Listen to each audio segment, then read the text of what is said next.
From the Cronkite studios in downtown Phoenix, this is Cronkite News. Tonight, the Trump administration is proposing a new plan to slow down the spread of wildfires. So what do Arizona officials think about it? If people are out there wearing tight clothes that don't breathe well, they don't have that good air movement over their skin, they're not going to cool off. Plus, with the heat wave sweeping across the country, we take a look at what outdoor workers here in the Valley are doing to beat the heat. And overcoming obstacles, how a local teen discovered his true passions and followed his heart in hopes of leading a healthier life. Cronkite News starts now. There are a dozen wildfires burning across Arizona right now. Here are the three main blazes we're tracking tonight. First, the museum fire, burning in the mountains north of Flagstaff, reached more than 1,000 acres after lighting up San Francisco peaks last night. It's believed to be human-caused. Firefighters battling the cellar fire south of Prescott are making good progress. It grew to 7,500 acres yesterday, but it's now 47% contained. And the Heart Fire, burning 18 miles northeast of Payson, had an active weekend, spreading south for about a mile.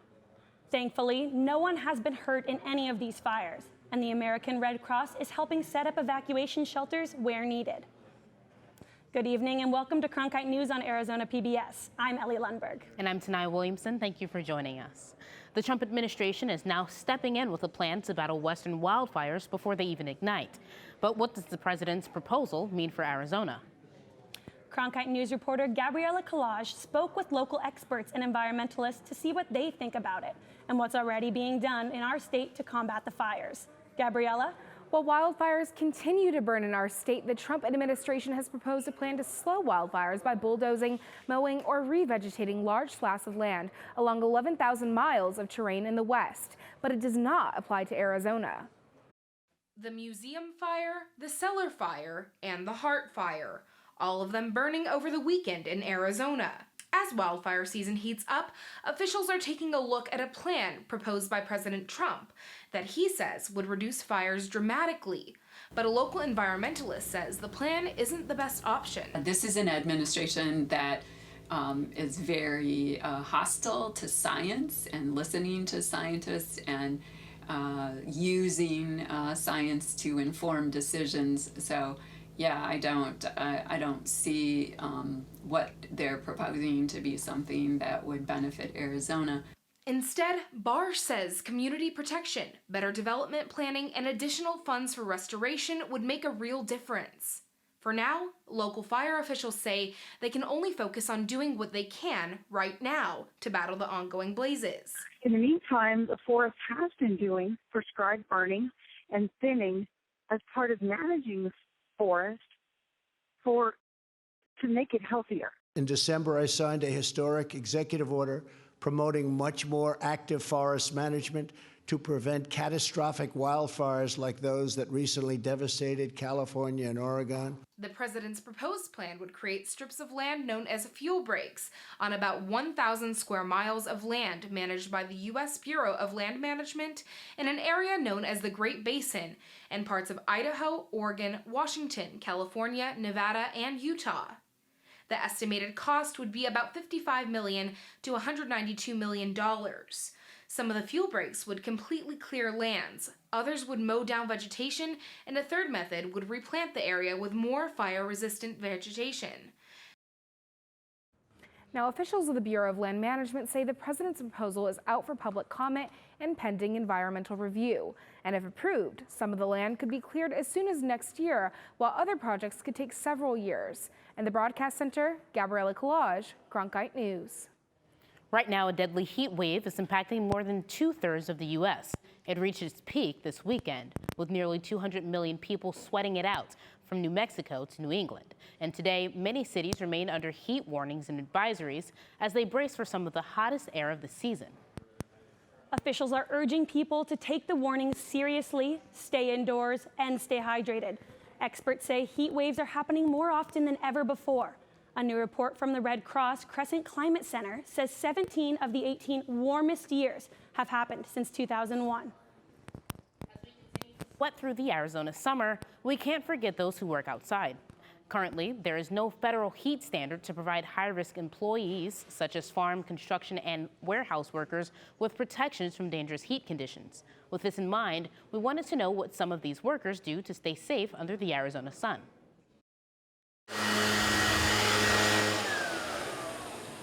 It's a sound Arizonans know all too well, especially in the early mornings of the hot summer months. We normally schedule the time on the summer season from Monday to Friday, 5 a.m. to 1 o'clock. So, and the reason we do that is because to try to avoid all the hot temperatures afternoon.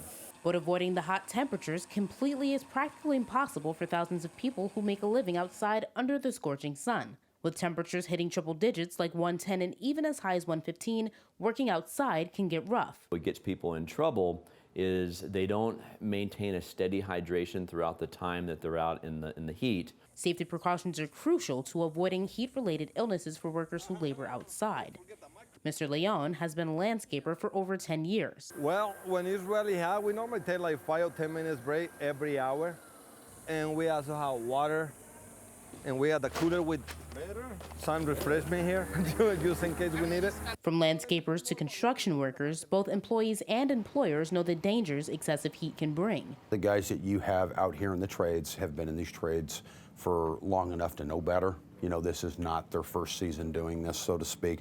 So they know the ins and outs of when it does get hot. Layer yourself, and, you know, gloves help, headscarf too. One of those, they call it a net gaiter. You can buy those, you can put it over your head and keep the sun off your skin. According to the Arizona Department of Health Services, the number of heat-related illnesses skyrocket during the summer months. Even state lawmakers are now taking notice. Democratic Congressman Raul Grijalva has introduced a heat stress protection bill. Grijalva's proposed bill would establish a federal standard for heat stress protections for workers who labor outside. The bill is named for a farm worker who died after picking grapes for a 10-hour shift in 105-degree heat. Well, our monsoon rain chances are finally on the rise. Take a look at this time-lapse video we shot of downtown Phoenix earlier this afternoon. You can clearly see some darker skies in the distance. Meanwhile, there's a blowing dust advisory, and it is effective until 10 o'clock tonight for most of south central Arizona, including the Phoenix metro area, and high pollution advisories for dust are also in effect for Maricopa and Pinal counties. Monsoon storms can produce dangerous lightning, destructive winds, and torrential downpours in mere minutes. So here are a few tips to keep you safe this season. First, if you're caught in a severe storm and rain or dust is impacting your vision, move completely off the road and stop with the lights off. Take your foot off the brake to make sure your brake lights are not lit. This prevents other drivers from following your taillights, thinking you're still on the road. Next, replace your windshield wipers now if you haven't already. And don't forget about your back window wiper blade if you own an SUV, minivan, or hatchback. And finally, if you hear a thunderstorm, go inside. On average, 47 people die after being struck by lightning in the United States every year, according to the National Weather Service. Monsoon lovers should take cover when watching storms from afar. Most lightning strikes usually occur more than 3 miles away from the center of the thunderstorm and have even been spotted as far as 15 miles away. Developing now, the Pima County Board of Supervisors approved an agreement with Catholic Community Services to allow the nonprofit to use a portion of the juvenile detention facility in Tucson to temporarily house migrant families. The decision came after nearly 2 hours of public comments, with speakers largely split on whether the county should allow migrant families to be housed inside an active detention facility. All of this happening just a few weeks before Catholic Community Services moves out of the Benedictine monastery where they've been housing migrants, many of whom are passing through after petitioning for asylum. The Pima County Republican Party has now filed a lawsuit to try to keep the Sanctuary City initiative off the November ballot. The suit challenges individual signatures and whether paid petition signature gatherers filed the forms correctly. It also argues the minimum number of required signatures was too low, even though the recorder's office certified over 3,000 more than what's required. 30 states now have reported measles outbreaks, including Arizona, Alaska, and Ohio were just added to the list, according to the Centers for Disease Control. Numbers were reported as of July 18th, reaching over 1,100 cases, 25 more from the previous week. The number of cases so far this year is the largest reported in the U.S. since 1992 and since measles was declared eliminated in 2000. Signs and symptoms of measles include high fever, cough, runny nose, and watery eyes. Despite a developmental disorder, an Arizona teen is inspiring others by staying active. The 14-year-old says he found passions in rock climbing and surfing, both sports that he describes as feeling like he's on top of the world. Cronkite News reporter Lindsay Emonson caught up with him. Lindsay? In first grade, Joseph Solomon was sent to the hospital after a bully shoved him into a bookshelf. With his diagnosis of Asperger's, Joseph had trouble finding a place where he fit in. But after switching schools and now 8 years later, he's found surfing and rock climbing, a community where he feels like he belongs. When Joseph Solomon isn't at school, you can find him doing two of his favorite activities, surfing and rock climbing. I'm always doing things. There's never a boring moment. But it hasn't been an easy road for Joseph, who was diagnosed with Asperger's at age 6. Joseph said he would melt down in crowds, have difficulty communicating, and struggled with basic social skills. After Joseph's classmates bullied him, his father said he didn't want to go to school anymore. And he was commenting on would it be better if he was not born, hadn't been born, or if he was born a dog or something like that. And it was one of those things that you could just tell he was just really sad. At first, someone in first grade to be, wishing that he wasn't around that was probably the toughest moment. Joseph found comfort in rock climbing, and then 6 years ago he started surfing. Even with all the challenges he faces, these sports are two places where none of that matters. When you're surfing, it feels like you're walking on water, especially so when you're about to lose the wave. You walk way up on the nose and then step back as soon as it starts to take off, and just an awesome feeling. Rock climbing, really feel like a challenge getting up there and a sense of accomplishment.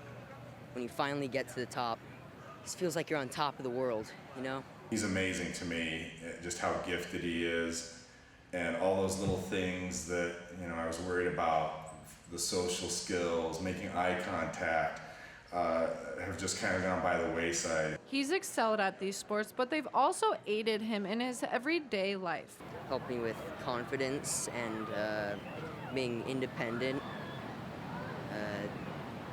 advocating for myself, taking care of myself.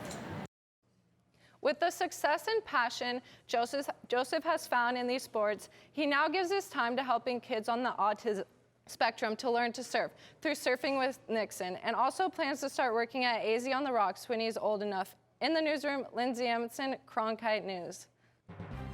Coming up next on Cronkite News, we take a look at a new technology to help crack down on robocalls. And what Meghan McCain says she was petrified to reveal, plus the comforting thought she now has about her father, the late Senator John McCain. All of its children had come to the Mother Church of Country Music. It was almost like a badge of honor that you had to bring your culture with you to the table. That's why Bob Wills and his guys brought us Western music. That's why Hank Williams brought the South with him from honky tonks.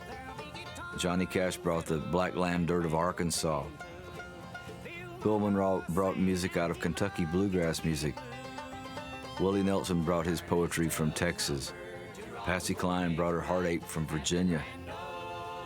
I mean, it was the most wonderful parade of sons and daughters of America that brought their hearts and their souls and their experiences, and it gave us a great era in country music.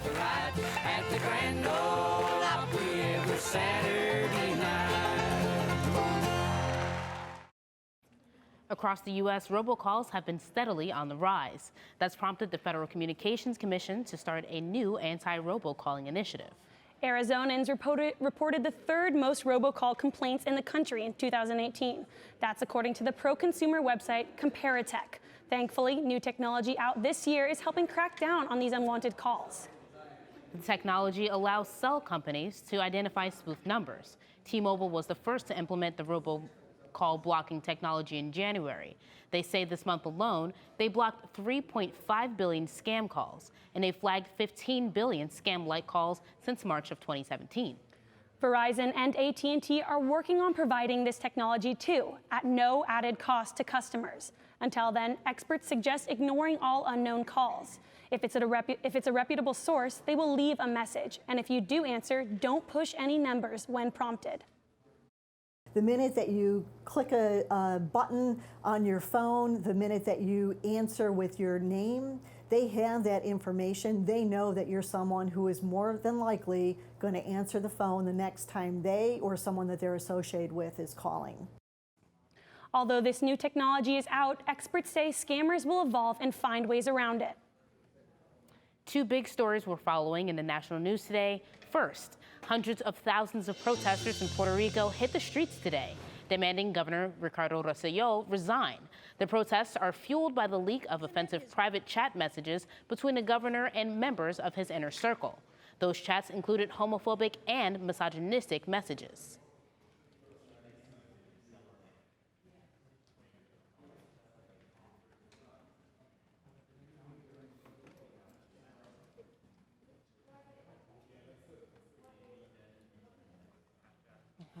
It is impeachment time. He's obstinate. His mental health isn't there. He doesn't want to resign. It's impeachment time.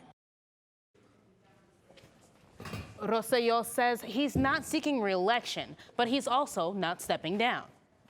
And the nation paid its respects to retired Supreme Court Justice John Paul Stevens today.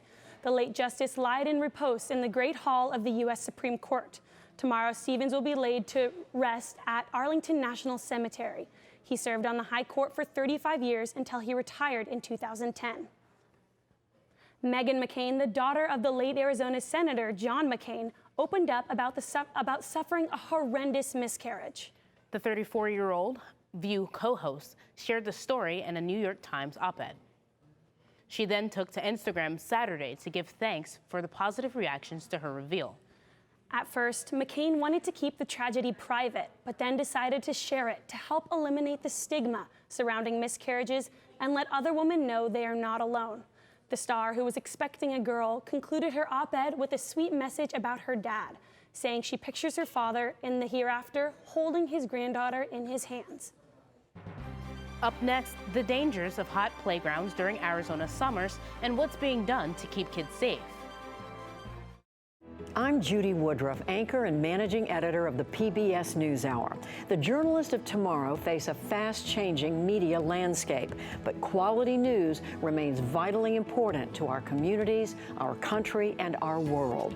At ASU's Walter Cronkite School of Journalism and Mass Communication, students learn solid, reliable reporting, holding the powerful accountable, and rebuilding the public's trust. The Cronkite School and Arizona PBS, preparing the next generation for a stronger future of journalism. One of the favorite places for many children to have fun is at a playground. But in Phoenix, during the summer heat, playgrounds can turn into a very dangerous place. Researchers at ASU conducted a study to analyze kids' behavior and possible health-related issues when playing in the sun, and also how microclimates influence them. Take a look. You have to water it when the soil gets dry. The benefit of going to a playground is so great. It's just hot. It's really hot in Phoenix. Temperatures can get up to over 120 degrees. When we think about today's modern playground, we think about colors and shiny bars and rubber and plastic, and a lot of these surfaces get very hot, especially if they're not shaded.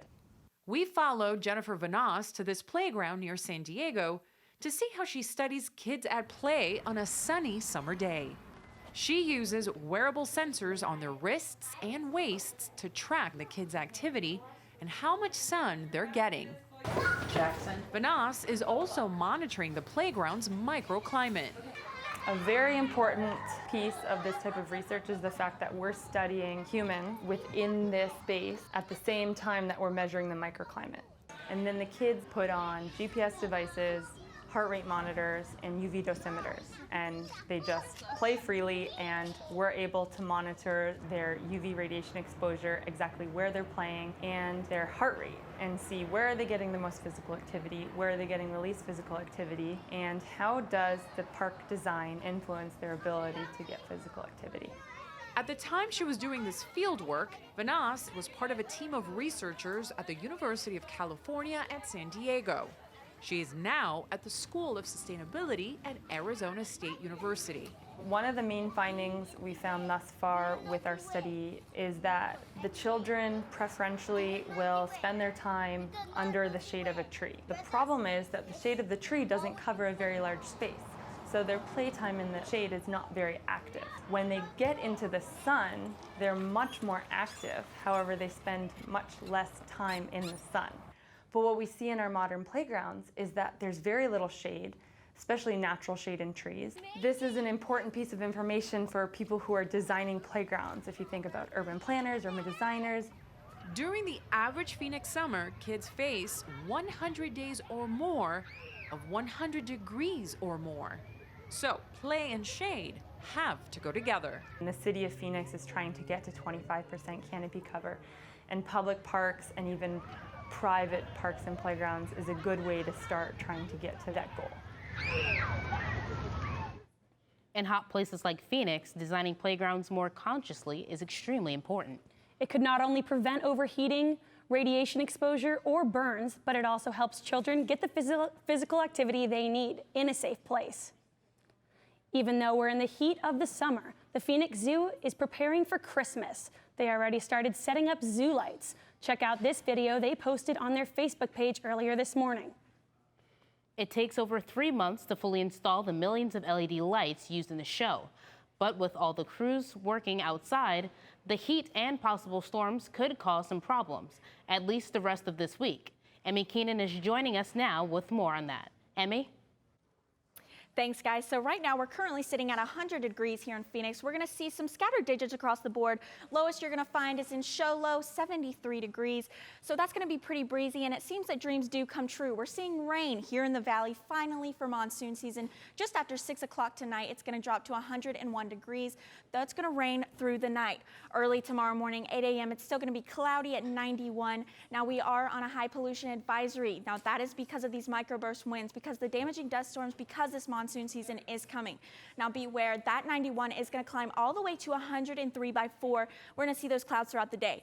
For the rest of your 7-week forecast, we're seeing clouds through Wednesday, partly cloudy skies on Thursday, and then they're going to be gone by Friday and Saturday. The high for this week is going to be 113, sunny skies with low of 90 on Saturday. We're seeing sunny skies from here on out. Live from the Weather Center, I'm Emmy Keenan. Up next, Phoenix Rising held their signature dollar beer night on Friday. Find out about the night's record-breaking attendance and what it means for the team after the break.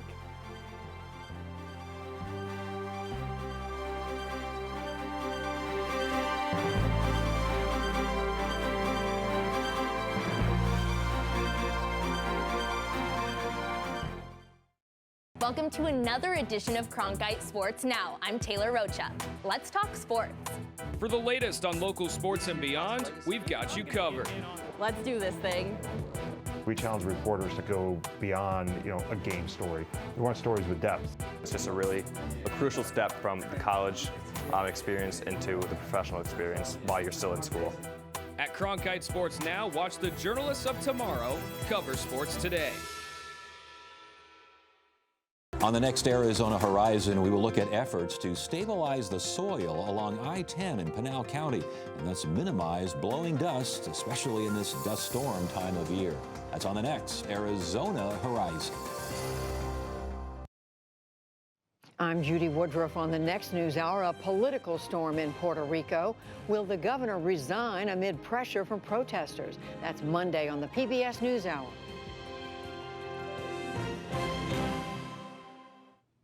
More than 3/4 of Americans 21 and older have an alcoholic drink when they go to a soccer game. That's according to a 2016 Harris poll.